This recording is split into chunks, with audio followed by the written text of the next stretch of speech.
Karl, it's great to get this chance to talk to you. Welcome to Australia. Oh, thank you. Well, welcome back, isn't it? It's 10 years away and it's been a long time coming back. Yeah, we were talking about that before, and I was mentioning how back at Christmas I had Christmas lunch with my family, and we were talking about the big day out, and we talked about the fact that Underworld were playing, and my father got quite excited because he remembered Underneath the Radar and what a good song that was. That's fantastic. See, we appeal to all ages. My grandmother really likes it too. That's a lie. That's a lie. She's been gone a long time, but you know. So there's been obviously a lot of changes in those 10 years, and the transition from Underworld Mark 1 to Mark 2, you must have learnt a hell of a lot during that period between those two genesises, I guess you'd say. I suppose most of all we learned how to survive without having a record deal, and that was a bit of a shock. I think at the end of the 90s, end of the 80s, oh good lord, I've got there already, end of the 80s, kind of realising that we weren't going to hack it as the kind of group that we had been throughout the 80s, and the best thing for us to do was to make the music that we knew we could sustain without having a deal. And for us, it's actually a producer called Rupert Hine. I think he'd worked with Crowded, if not Crowded House, then with the Finn brothers sometime ages ago. A mate of ours, he said to us, look, you know, I think what you've always been trying to do is dance music, and I really think you should just own up and stop all this other stuff and just focus on that. And that's what we did. I mean, it was Rick's idea to work with a DJ. And once he met Darren and they'd got the ball rolling, it was a little while, perhaps 18 months before we met the first record. You know, we'd put the first record out and made our first ever profit of something like £200. But once that had happened, we knew we were onto something that was it was fun. You know, it was fun again. Because in the past, I think we'd always been somebody else's idea of us. We'd always kind of taken off the rough edges to fit into a nice little pigeonhole that might make us pop stars. And this group just is really based on music. You know, and it's if the music doesn't cut it, then it doesn't matter what we're wearing. I can imagine it was a great big step into the unknown when you did go through that transition. Were you surprised with the response that you got with Dub No Bass with My Headman when that album came out? Yeah, we were really genuinely shocked. But it had even been before that with releasing Skyscraper, because we'd done two mixes of that. On one side there was like a DJ mix with no voice, and on the other side was the mix that you hear on the album. And we really expected to be kind of two types of group for a long time. One that got played in clubs and one that kind of didn't get played in clubs, I suppose. And what happened was that DJs immediately picked up the vocal version. So it was like instantly we became that group that we thought was, you know, a couple of years away at least. Oh yeah, nice one. Thanks, man. Look, I'm having my first cappuccino of the day. Thanks, man. Thanks.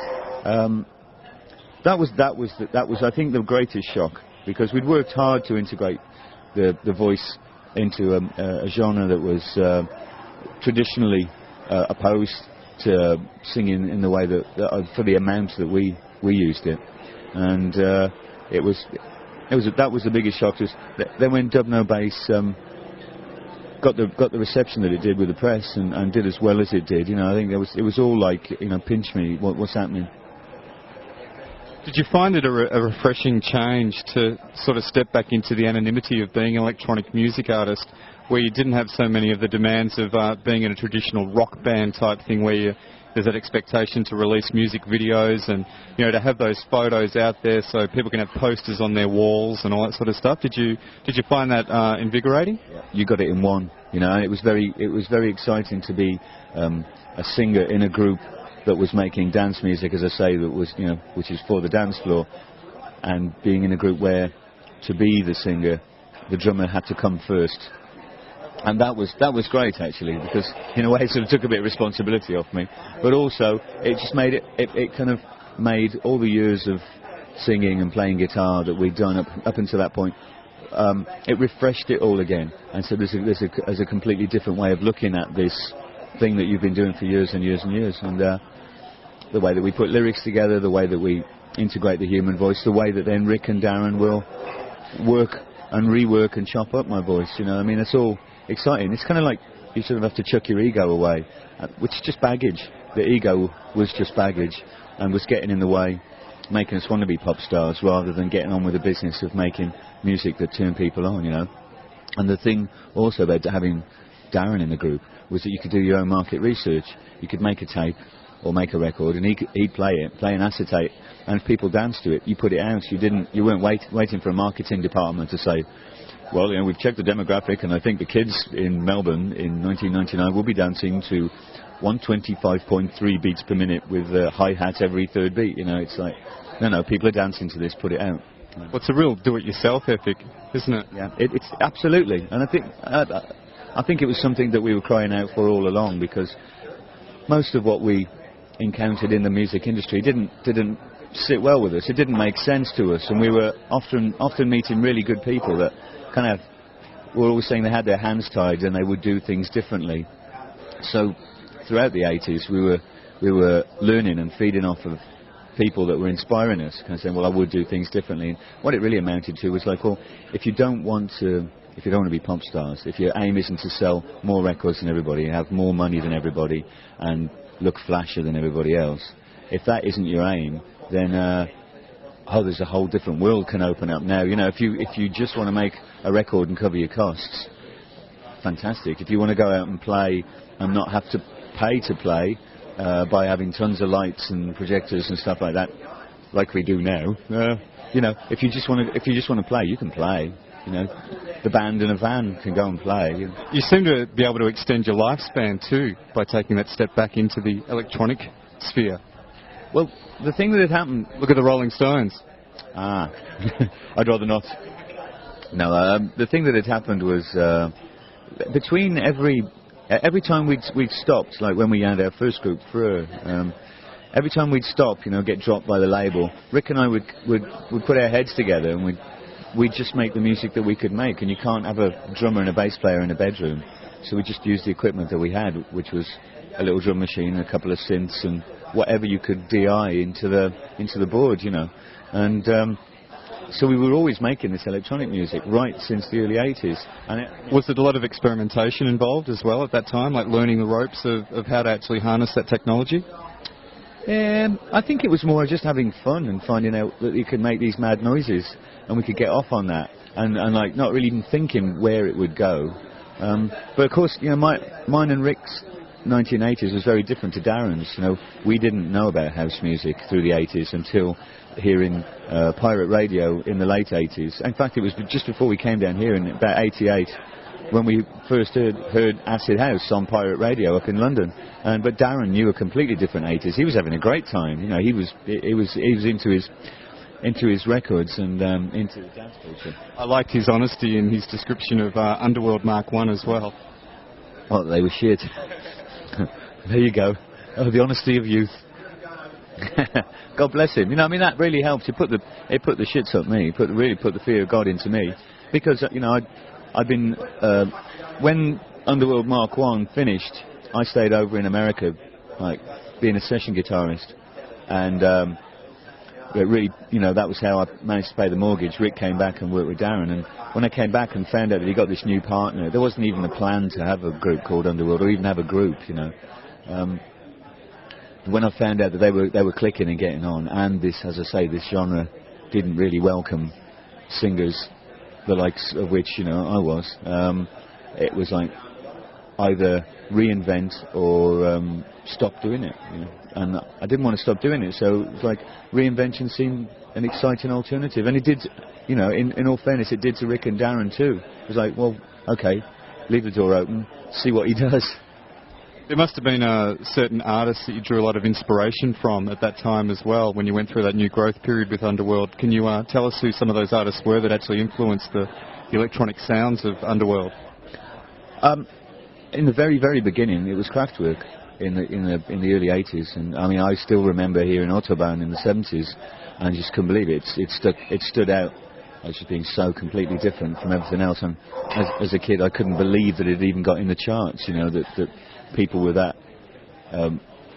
there were that many people that were turned on to music like that could get it in the charts. You know, and that stayed with us for a long time and still does. You know, I would say that Kraftwerk specifically and dub reggae, those two forces are really powerful. and they're very influential on us.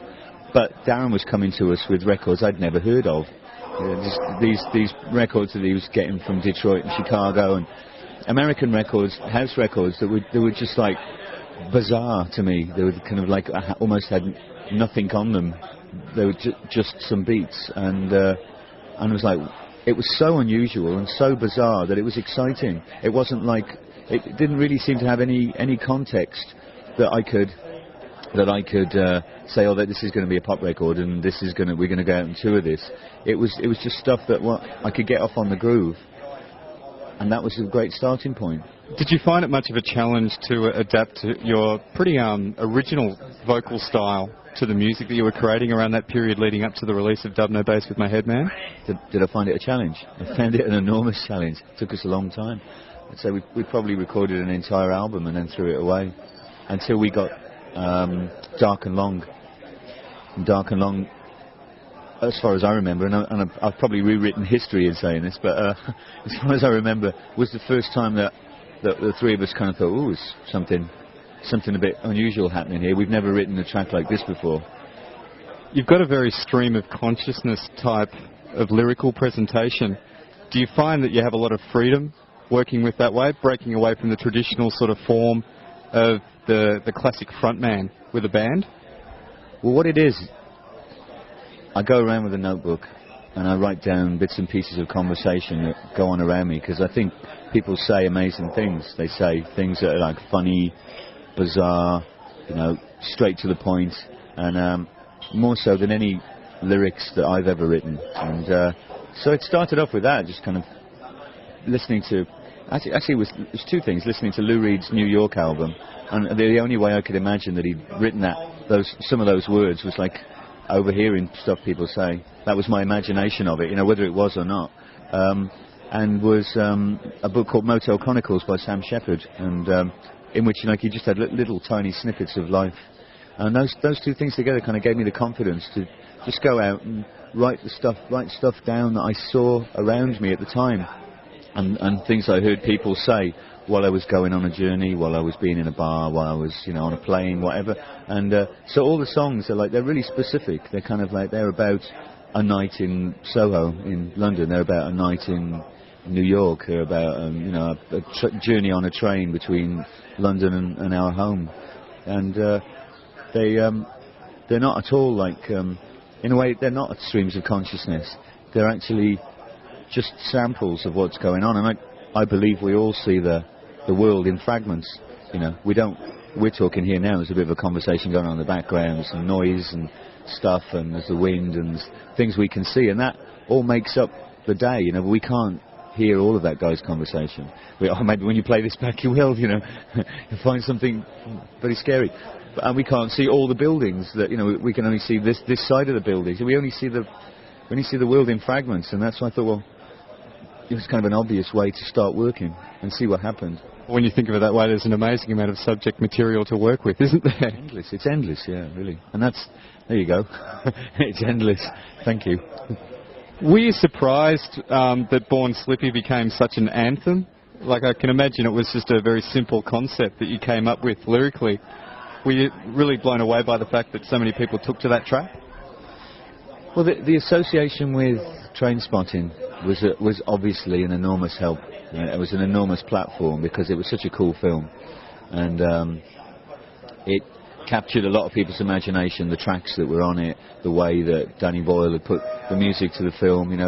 They're famous for their attention to detail when it comes to music. They actually care about the music that goes on their film. So that was a whole package there that went together. It was a memory of a time. It was a really good film, and the music that was on it, including Born Slippy, worked so well with it. What was a shock to us, I think, was the speed at which something that had come out 18 months before and had done well as far as we were concerned, the speed at which it got picked up by people that probably hadn't heard much dance music in the past, or hadn't heard the kind of music that we were doing in the past, but were into a different kind of dance music. The speed at which it sold a lot of records, that the track came in at number 2 in the charts only because the Fugees were selling squillions and squillions of records, you know, and at that point, you know, we hadn't. I don't think we'd even been in the top 20. You know, we'd just been very happy selling enough records to make a nice living. Thank you very much. It was an enormous shock. You obviously had a very busy period after the release of Second Toughest and The Infants, and it was a long period leading up to the release of your new album. What were some of the things going on in the Underworld camp in that period? We had to tour Second Toughest and The Infants, so that first year, obviously, that was going on. Born Slippy Madness was kind of doing our heads in a bit, and the kind of cabin fever of being locked up together, travelling around the world, wasn't doing us any good either. So we realised that in order to sustain the band, we needed to take a bit of a break. So we tried for the next year, like 1997, to take as much of a break from each other as possible and do other things. Rick and I got involved in installation, artwork. As members of Tomato, we did some pieces out in Tokyo, in Munich and in France. Darren was looking after his label and DJing, and then the band kind of like we're sort of forced back together a few times to work on Mona for the Batman film, to work on a project with U2. Then Rick and I did a road movie together, and he scored that. Then we were doing things like, you know, seminars and lectures and spoken word things, and just really, you know, just trying to get away from being boring with one another and being sort of constantly in each other's faces, and kind of the idea being go away, do something else, and come back and be more interested, you know, than we remember we all were the last time we were together, and bring back some new experiences that can change the band, change Underworld, and help it evolve. Can you tell us about the title of the new album and what some of the themes were when you were working on putting it together? The title's really easy. I mean, we had apart from the fact that getting it wasn't easy, but it was. I mean, the problem is that I think we've come out with two titles in the past that have left a lasting impression on a lot of people: Second Toughest and The Infants, and Dub No Bass with My Head Man. And a lot of people, many of whom we respect a lot, we were coming up to us and going, "Oh man, you know, you've got to come up with a really good name because you're famous for classic names for albums." And we're like, "Oh God, no! Thanks for the pressure, guys." And it's just a piece of audio that's on a track called Jumbo on the album, and it's Rick on a fishing trip 10 years ago with some of his Cajun friends living down in Louisiana, and they're just talking about fishing, and it seemed obvious, but only after a very long time, and actually only after somebody pointed out to us that unless we had a name by tonight, you know, the album was going back another month. It was like, oh my God. There seems to be a broad range of influences coming through from the background of Underworld on the new album. Would that be the case? I guess so. That's probably... I mean, there you go. Here's my theory. My theory is probably completely different. In fact, it's bound to be completely different to the other two as well. My theory by Karl Hyde is that... the three of us were working on this album more than we ever in the past. We owned 3 studios back in England, and we were working in them all together, separately, but all at the same time. And so, whereas in the past, when we were all stuck together in the same studio, we'd come up with an idea, work on it until we got stuck, put it away, and then work up on the next idea, put it away, next idea, put it away. So we'd have this catalogue of like semi-finished work that then you'd go back on, and a back catalogue that was kind of quite, you know, reasonably large amount of work. And so from that you could start to fashion a kind of a grouping of songs, of tracks that kind of hung together in a, you know, perhaps stylistically, perhaps sonically, whatever. What we had with this one, we had less to pull from, but we had less to pull from because when you got stuck, you just passed it on to the next one. So like an idea that was... Ideas that were quite diverse would stay alive because they were continually being worked on and being passed around between us all. So when it came to put the album together, instead of coming from a large body of work, we could choose a particular style or grouping. We put in from a smaller body of work that was reflected our kind of eclectic taste, I guess.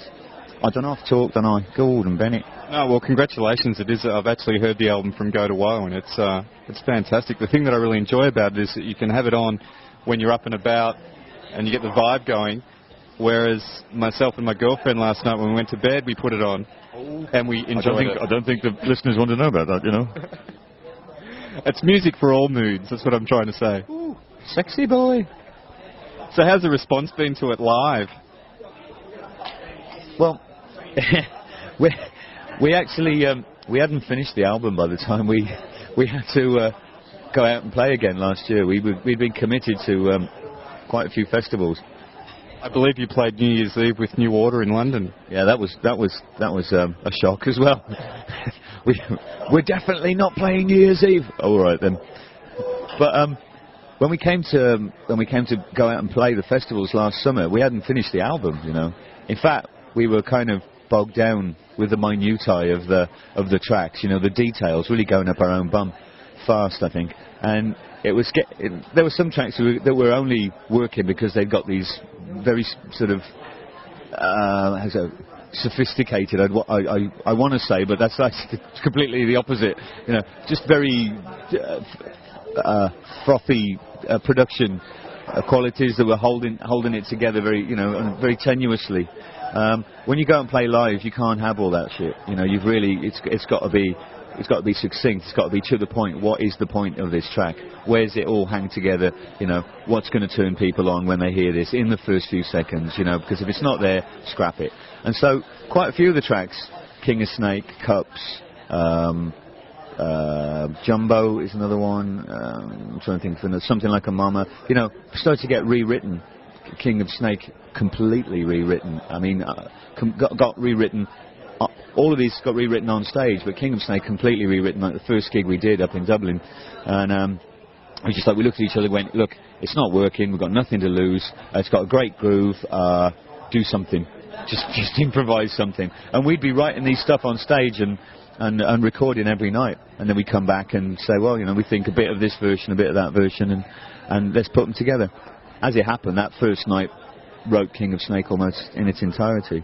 So playing live really had a major influence on this album, much more so than on any of the other albums, because with those we'd finish the album and then we'd go out and sometimes we go, I wish we hadn't finished the album because I couldn't do it differently now.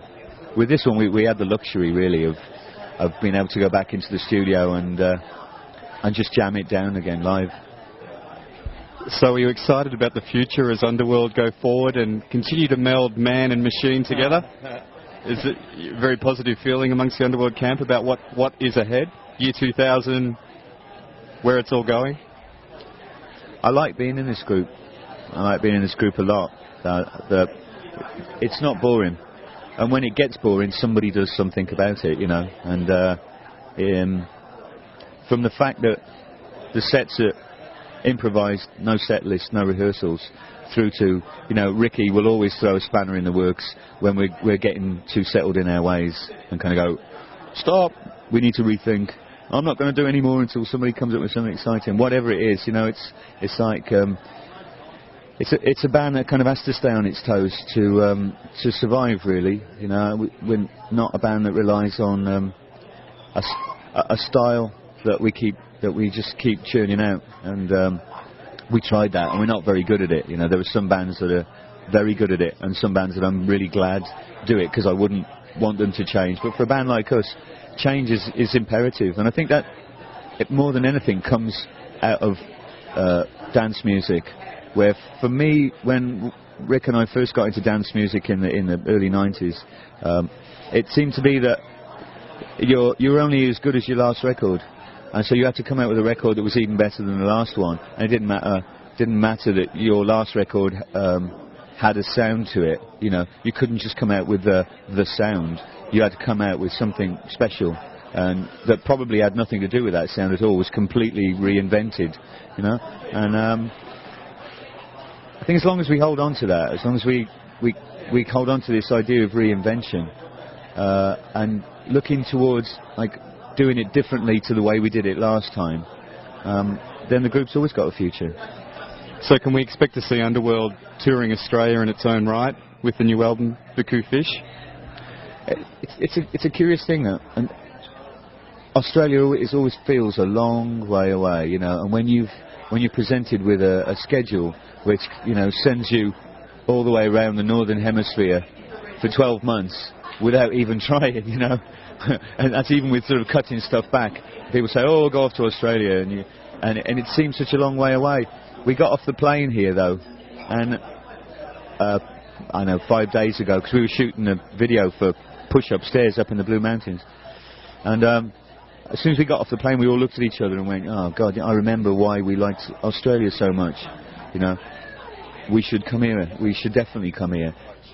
Definitely. I mean, the vibe of this place. I'm not creeping. I'm not creeping when I say, you know, Rick will say this separately. It is one of the finest countries on earth. It is, you know, and the people are. I won't swear, but they're wicked, man. They are wicked. You know, it's like the biggest Manchester there ever was. You know. I mean, regardless of the weather, and in fact, here's a story. Regardless of the weather, we were up in the Blue Mountains specifically because Tomato, our other company, you know, we're shooting the video. They come down, record it, fantastic weather, beautiful views. It's going to be amazing. We're going to be shooting up on this mountain, you know, overlooking this fantastic view. It rained all day, and the crew worked from you know, like 4 in the morning through till 9 at night. Australian crew, they were brilliant. They did a fantastic job. They kept smiling, they kept laughing, they made life incredibly easy. And you kind of go, actually, that's what I remember from the last time we worked with an Aussie crew when we were down here. You know, like, and I remember talking to Graham Wood, who's the director of the video, and he phoned me up at home before we left, and he was sort of in shock. And he was going, "People are so nice down here. Like, what's going on? What's going on? You know, when's it all going to stop?" And it's like, so, yeah, when's the dream end, you know? And it's a bit of a cliche, and it does sound really crawly, but when you get down here, I mean, I can't imagine why we don't do it down here more often, you know?